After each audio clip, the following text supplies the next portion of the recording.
2018 Shoranur police സ്റ്റേഷനിൽ SI ആയി വന്ന കാലം മുതലാണ് ഗീത മാഡം എന്ന് തന്നെയാണ് ഞാൻ അവരെ എന്നും വിളിച്ചിരുന്നത്. ഗീത മാഡവുമായി പരിചയപ്പെടാനിട വന്നതും അവരുമായി കൂടുതൽ കാര്യം എന്ത് വെച്ചാലും എന്തും പോസിറ്റീവായിട്ട് കാണുന്ന വളരെ എനർജറ്റിക് ആയിട്ടുള്ള ഒരു ലേഡി. സമൂഹത്തിൽ എന്തും ഞാൻ നേരത്തെ സൂചിപ്പിച്ച പോലെ റോട്ടറി ക്ലബ്ബ് എന്ന് പറയുന്നത് സാധാരണക്കാരന് അപ്രാപ്യമായ ഒരു ക്ലബ്ബായി ഉയർന്നു നിൽക്കുമ്പോഴും പല പാവങ്ങൾക്ക് വീട് വെച്ചുകൊണ്ട് പാവങ്ങളിലേക്ക് ഇറങ്ങിച്ചെന്നുകൊണ്ട് അവരുടെയും കൂടെ ക്ലബ്ബായി അല്ലെങ്കിൽ അവരിൽ ഒരാളായി മാറിയ ഗീത മാഡം. അങ്ങനെ ഇരിക്കുമ്പോൾ പരിമിതികളുടെ നടുവിൽ നിൽക്കുന്ന ഷൊർണൂർ പോലീസ് സ്റ്റേഷനിലെ വിസിറ്റേഴ്സിന് ഇരിക്കാനൊരു മുറിയില്ല എന്നുള്ളതായിരുന്നു ഞാൻ വന്ന സമയത്ത് അവിടെ ഉണ്ടായിരുന്ന ഏറ്റവും വലിയൊരു പ്രശ്നം. ആ കാര്യം ആരോട് ചോദിച്ചാൽ നടക്കും എന്ന് പറഞ്ഞപ്പോൾ പോലീസ് സ്റ്റേഷനിൽ ഒറ്റ ശബ്ദം മാത്രമേ അല്ലെങ്കിൽ ഒരു ഉത്തരം മാത്രമേ ഉണ്ടായിരുന്നുള്ളൂ. മയിൽവാഹനത്തിലുള്ള ഗീത മാഡത്തെ കണ്ടാൽ മതി, നമുക്ക് പോലീസ് സ്റ്റേഷനിലെ വിസിറ്റേഴ്സ് റൂം സജ്ജമാക്കി തരും, യാതൊരു സംശയമില്ലാന്ന് പറഞ്ഞു. അങ്ങനെ ഞാൻ മാഡത്തിനെ സമീപിച്ചു. മാഡം പറഞ്ഞു അതിനെന്താ, തീർച്ചയായും ചെയ്തു തരാമെന്ന് പറഞ്ഞു. സമയബന്ധിതമായിട്ട് തന്നെ എനിക്കറിയാൻ വേണ്ടിയുള്ള റോട്ടറി ക്ലബ്ബിൽ പേരെടുത്ത് പറയുന്നില്ല, എല്ലാവരും അന്ന് പോലീസ് സ്റ്റേഷനിലേക്ക് വരികയും അന്ന് ഞാൻ ഓർക്കുന്നു, കാരണം കുറച്ച് വിദേശീയരുമായിട്ടാണ് പോലീസ് സ്റ്റേഷനിലേക്ക് വന്നതന്ന്. അങ്ങനെ കുറേ പേരുമായി സ്റ്റേഷനിൽ വന്ന് ആ ഒരു വിസിറ്റേഴ്സ് റൂം ഉദ്ഘാടനം ചെയ്ത് തന്നു എന്നുള്ളതാണ് അവരെ സംബന്ധിച്ചിടത്തോളം ഞാൻ ഓർക്കുന്നൊരു ആദ്യത്തെ കാര്യം. പിന്നെ എന്നെ സംബന്ധിച്ചിടത്തോളം ഞാൻ ഷൊർണൂരിൽ നിന്ന് മാറി വേറെ പല പോലീസ് സ്റ്റേഷനിൽ പോയി ചാർജ് എടുത്താലും എല്ലാ വർഷവും ക്രിസ്മസിന് കേക്ക് എനിക്ക് വീട്ടിലെത്തുമായിരുന്നു. കാരണം ഞാൻ എവിടെയാണെങ്കിലും, ഞാൻ അതിന് ശേഷം പല സ്റ്റേഷനുകളിൽ ജോലി ചെയ്തു, അപ്പോഴെല്ലാം എന്നെ വിളിച്ചിട്ട് പറയും കേക്ക് ഉണ്ട്, ഒന്ന് കളക്ട് ചെയ്ത് പോകാൻ പറയും. അല്ലെങ്കിൽ ഒറ്റപ്പാലത്ത് പെട്രോൾ പമ്പിലെങ്കിലും ആ കേക്ക് അവിടെ എത്തും കൃത്യമായിട്ട്. 2003 ക്രിസ്മസ് ഒരു ശൂന്യതയുടെ ക്രിസ്മസ് ആയിട്ടാണ് 2023 കഴിഞ്ഞ വർഷത്തെ ക്രിസ്മസ് എന്നെ സംബന്ധിച്ചിടത്തോളം അനുഭവപ്പെട്ടത്. ഒറ്റപ്പാലം പോലീസ് സ്റ്റേഷൻ രാജ്യത്തെ മികച്ച പോലീസ് സ്റ്റേഷനായി തിരഞ്ഞെടുത്ത സമയത്ത് ഒരു ആദരവ് നൽകാൻ വേണ്ടി മാഡം തന്നെയാണ് എന്നെ ഇങ്ങോട്ട്, മാഡം പറഞ്ഞ് ക്ഷണിക്കുകയായിരുന്നു ചെയ്തത്. മാഡം എന്നോട് പറഞ്ഞു ഗവർണർ വരുന്നുണ്ട്, ഗസീബോ ഓഡിറ്റോറിയത്തിൽ ഗവർണർ വരുന്നുണ്ട്, അപ്പോൾ തീർച്ചയായിട്ടും സുജിത്ത് വരണം, അവിടുത്തെ അതുമായി ബന്ധപ്പെട്ട പോലീസുകാരെയും കൂട്ടി വരണമെന്ന് പറഞ്ഞു. എൻ്റെ ജീവിതത്തിൽ മറക്കാനാവാത്ത അല്ലെങ്കിൽ എന്നും ഞാൻ ഓർക്കുന്ന ഒരു അസുലഭ നിമിഷമായി ഞാൻ ഇപ്പോഴും അത് ഓർക്കുന്നു. കാരണം ബഹുമാനപ്പെട്ട കേരള ഗവർണറിൽ നിന്നും ഒരു മൊമെൻറ്റോ എനിക്കന്ന് വാങ്ങിത്തന്നതിൻ്റെ പിന്നിൽ മറ്റാരുമല്ല ഗീത മാഡമാണ്. അത് ഞാനിപ്പോഴും വളരെ വളരെ എൻ്റെ മനസ്സിൽ തട്ടി തന്നെ ഞാനത് ഓർക്കുന്നു. അതെല്ലാം കഴിഞ്ഞൊരു കാലത്ത് ഞാൻ ഒരു കേസുമായി ബന്ധപ്പെട്ട് ഷൊർണൂരിലേക്ക് വരികയും ഷൊർണൂരിലെ കേസിൻ്റെ ഇടയ്ക്ക് ഞാനന്ന് മാഡത്തെ കാണാൻ വേണ്ടി വീട്ടിലേക്ക് ചെന്നു. സാറും ഉണ്ടായിരുന്നു അന്ന്. മാഡത്തെ കാണാൻ വേണ്ടി വീട്ടിൽ ചെന്നപ്പോൾ മാഡം വളരെ എന്തൂസിയാസ്റ്റിക് ആയിരുന്നു. വളരെ ഇതായിട്ട് പറഞ്ഞു, സുജിത്ത് എനിക്ക് അരിക്കൊമ്പനെ ഒന്ന് കിട്ടുമോ എന്ന് ചോദിച്ചു. അന്ന് അരിക്കൊമ്പനെ കാട്ടിലേക്ക് വിടുന്ന ഒരു സമയമായിരുന്നു. എനിക്കൊന്ന് അരിക്കൊമ്പനെ കിട്ടുമോ, ഞാൻ അതിനെ വളർത്തിക്കോളാം, ഞാനതിനെ നോക്കിക്കോളാം എന്ന് മാഡം അന്ന് എന്നോട് പറഞ്ഞു. അപ്പോൾ തീർച്ചയായും ഷൊർണൂരിൻ്റെ എന്നും അണയാത്തൊരു ദീപം എന്ന് വേണമെങ്കിൽ നമുക്ക് മാഡത്തെ വിശേഷിപ്പിക്കാം. മാഡം മറ്റൊരു ലോകത്തിരുന്നു കൊണ്ട് നിറപുഞ്ചിരിയോടുകൂടി ഇതെല്ലാം കാണുന്നുണ്ടാവും. മാഡത്തിൻ്റെ ഇന്ന് ഞാനിപ്പോൾ വർക്ക് ചെയ്യുന്നത് മലമ്പുഴ പോലീസ് സ്റ്റേഷനിലാണ്. ഇന്ന് വെക്കേഷൻ അവസാനിക്കുന്ന ദിവസമായതുകൊണ്ട് മലമ്പുഴ ഡാമിൽ നല്ല തിരക്കാണ്. ആ തിരക്കുകളൊന്നുമല്ല തിരക്ക് എന്ന് പറഞ്ഞ് ഞാൻ അതെല്ലാം മാറ്റിവെച്ചുകൊണ്ട് ഇതാണ് ഏറ്റവും എന്നെ സംബന്ധിച്ചിടത്തോളം പ്രധാനം എന്ന് ഞാൻ നിറഞ്ഞ മനസ്സോടു കൂടിയാണ് ഞാൻ ഇന്നിവിടേക്ക് വന്നിട്ടുള്ളത്. എന്തെന്നായാലും ഇങ്ങനെ ഒരു മാഡത്തിൻ്റെ ഈ ഒരു ചടങ്ങിൽ പങ്കെടുക്കാൻ അവസരം കിട്ടിയതിന് വളരെയധികം നന്ദിയോടുകൂടി സ്മരിക്കുന്നു. നന്ദി, നമസ്കാരം. രണ്ടാമത് തിരുവചനത്തിൽ പറയുന്നു, നീതിമാൻ എന്നേക്കും ഓർമ്മയിൽ ഇരിക്കും. ഞാൻ വന്ന് 4 മാസങ്ങൾ കഴിയുമ്പോഴാണ് വളരെ കുറച്ച് വ്യക്തികൾ മാത്രം അവർക്ക് മരണമില്ല. തൻ്റെ കർമ്മമണ്ഡലത്തിൽ ഒരുപാട് വിലസി, എന്താ പറയുക, ഇത്രയധികം ജീവിതത്തെ എല്ലാ മേഖലയിലും ആസ്വദിച്ച് ജീവിച്ച എനിക്ക് ദൈവതുല്യമായ നമ്മൾ പലപ്പോഴും ദൈവത്തിനെ കാണാറുണ്ട്. എൻ്റെ ജീവിതത്തിൽ ദൈവം പ്രത്യക്ഷപ്പെട്ടത് ഗീത ചേച്ചിയുടെ രൂപത്തിലാണ്. അപ്പോൾ ഞാൻ ഗീത ചേച്ചിക്ക് അങ്ങനെ ഒരു സ്ഥാനമാണ് കൊടുത്തിരിക്കുന്നത്. എൻ്റെ ജീവിതം തന്നെ ഗീത ചേച്ചിയോട് കടപ്പെട്ടിരിക്കുന്നു. ഞാൻ രൂപയെ നൃത്തം പഠിപ്പിക്കാൻ വേണ്ടിയാണ് ആ വീട്ടിലേക്ക് കയറി ചെല്ലുന്നത്. പക്ഷേ ഗീത ചേച്ചിക്ക് ആ നൃത്തത്തിനോടുള്ള താല്പര്യവും അത് ഓരോ ക്ലാസ്സിലും എൻ്റെ അടുത്ത് വന്നിരുന്ന് ആസ്വദിക്കും. പിന്നെ കലാമണ്ഡലത്തിൽ നടക്കുന്ന എല്ലാ നൃത്ത പരിപാടികളിലും കാണാനുള്ള ഒരു താല്പര്യം. അങ്ങനെ അന്ന് മുതൽ അന്ന് സ്നേഹബന്ധം ഒരുപാട് വളരെയധികം സ്നേഹത്തോടെ ഓർക്കുന്നു. അവരോടൊത്തുള്ള ആ നല്ല നിമിഷങ്ങൾ എനിക്ക് കൂടുതലൊന്നും പറയാനില്ല. എൻ്റെ ഗീത ചേച്ചിക്ക് മുന്നിൽ പ്രണാമം. എന്നെ 2 വാക്ക് സംസാരിക്കാനായി ഈ വേദിയിലേക്ക് ക്ഷണിച്ച റോട്ടറിയുടെ ഭാരവാഹികളോടും എൻ്റെ നന്ദി അറിയിച്ചോളും. കാര്യങ്ങൾ ചെയ്യാൻ സാധിച്ചു എന്നത് വലിയ കാര്യമാണ്. ഇത്തരം പ്രോജക്റ്റുകൾ നമ്മൾ ഈ കൊല്ലം തുടങ്ങി വെച്ചിരിക്കുകയാണ്. ഇതൊരു ഓൺഗോയിങ് പ്രോജക്റ്റ് എന്നുള്ള നിലയ്ക്ക് അടുത്ത വർഷവും ഇതേപോലെ തന്നെ നമ്മൾ തുടരും എന്ന് നിങ്ങളെ ഏവർക്കും ഉറപ്പു തരികയാണ്. അതുപോലെ തന്നെ ചേച്ചിയുടെ സേവന സന്നദ്ധത കണക്കിലെടുത്തുകൊണ്ട് ചേച്ചിയുടെ പിന്മുറക്കാരെന്നോണം നമ്മളൊരു ഇന്നർ വീൽ ക്ലബ്ബ്, അത് പ്യുവർലി ഒരു സർവീസ് സംഘടനയാണ്. റോട്ടറി ഷൊർണൂറിൻ്റെ കീഴിൽ ഒരു ഇന്നർ വീൽ ക്ലബ്ബ് നമ്മൾ ഫോം ചെയ്തിട്ടുണ്ട്. അത് 22 പേരാണ് ഇന്നർ വീൽ ക്ലബിന് ഇവിടെ ജോയിൻ ചെയ്തിരിക്കുന്നത്. അത് പ്യുവർലി ഒരു സർവീസ് സംഘടനയാണ്.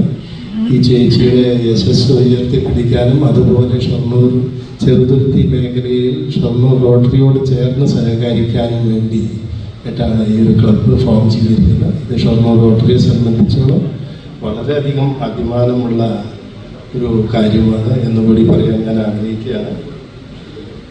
മറ്റൊരു കാര്യം പറയാനുള്ളത്, ഇന്ന് നമ്മൾ ഏകദേശം ഒരു 11:15 മുതൽ ഒരു മണിയോളമാണ് നമ്മൾ ഈ ഒരു പ്രോഗ്രാം ഫിക്സ് ചെയ്തിരിക്കുന്നത്. ഈ സമയത്തിനുള്ളിൽ ഒരുപാട് ആളുകൾ ഇനിയും എത്തിച്ചേരാമെന്ന് സമ്മതിച്ചിട്ടുണ്ട്.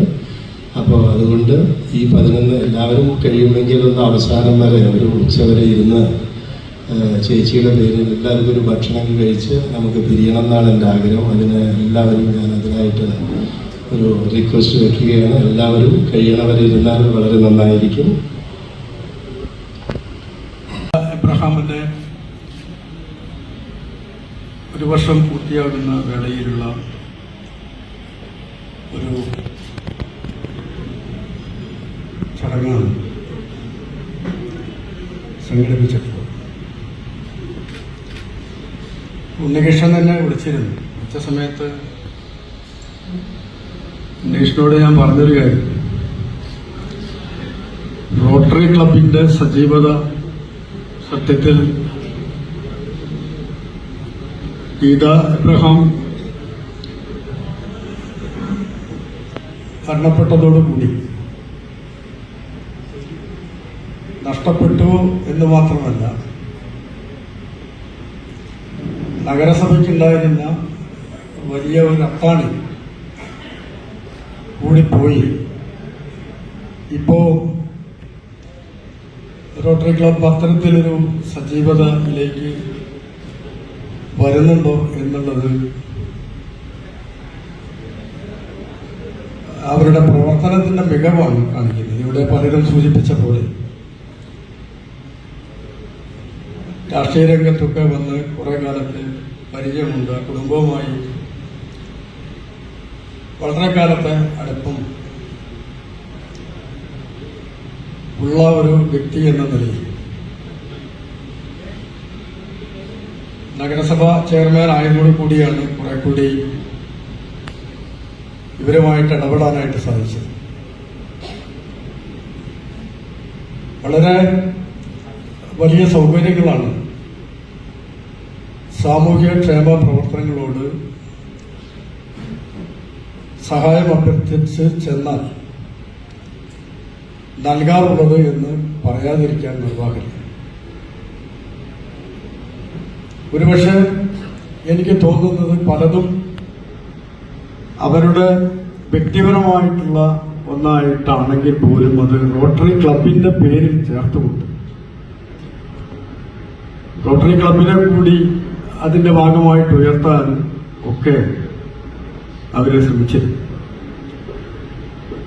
ഇതോടൊപ്പം തന്നെ ഇവിടെ നഗരസഭയെ സംബന്ധിച്ച് നമ്മൾ പല ഘട്ടങ്ങളിലായി പല ആവശ്യങ്ങൾ വരുന്ന ഒരു നഗരസഭ കൂടിയാണ് നമ്മുടേത് എന്നറിയാം. ഞാനും ഇപ്പോ വിമല ടീച്ചർ പറഞ്ഞതുപോലെ ആവശ്യങ്ങളായിട്ട് ആദ്യം വിളിക്കുന്നത് ഇവരെയായിരുന്നു. ഇപ്പൊ സത്യത്തിൽ നമുക്ക് അങ്ങനെ വിളിക്കാനൊരാള് ഇല്ല എന്നുള്ളതാണ് വസ്തുത.